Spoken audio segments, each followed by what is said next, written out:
we are not unaware that the situation in our country in terms of finance is quite there. There are challenges here and there. But the beautiful thing, and that's why I describe this as a low-hanging fruit, is that this institution already exists.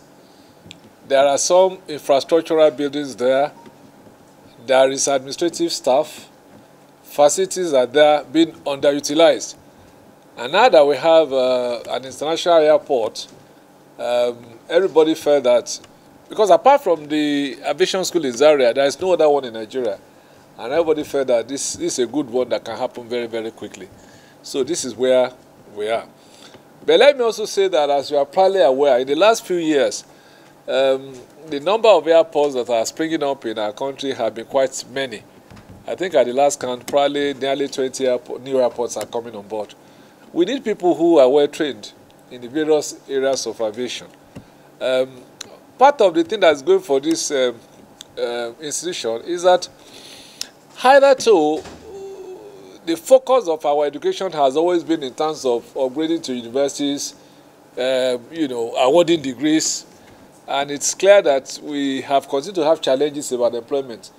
So the whole essence of this new initiative is to target, courses where there is ready demand, to absorb the people who are able to graduate from such institutions. So we are looking forward that it can contribute its own quota to further development of the aviation industry and the allied industries in our country.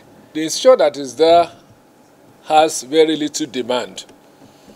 And because of that, there are not enough students, And so what we are saying now is that let us look for areas where there is demand. And I'm saying to you that if in the last few months we have 20 new airports that are springing up in this country, those airports are enough to generate the kind of demand that's required in the industry.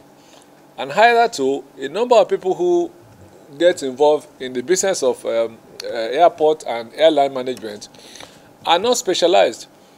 If you're looking for air hostesses, you probably just find some graduates maybe in administration, and then you convert them to air hostesses.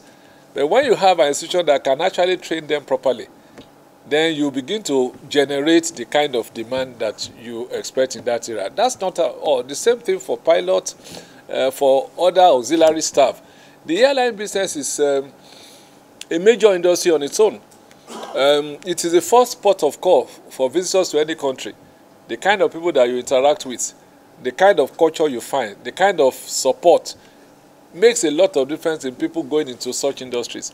And when you look at most countries, many countries in the world, you'll be shocked that a country like France, the biggest income they have is from tourism. Just people visiting, see Paris before you die, and everybody is flocking there. So when you have a institution like that, and they get to the airport and they are not met by people who are well trained, who are well cultured, they won't go back there. So what we are talking about basically is that once we have demand generated, people, then of course all other things I'm sure will fall into place.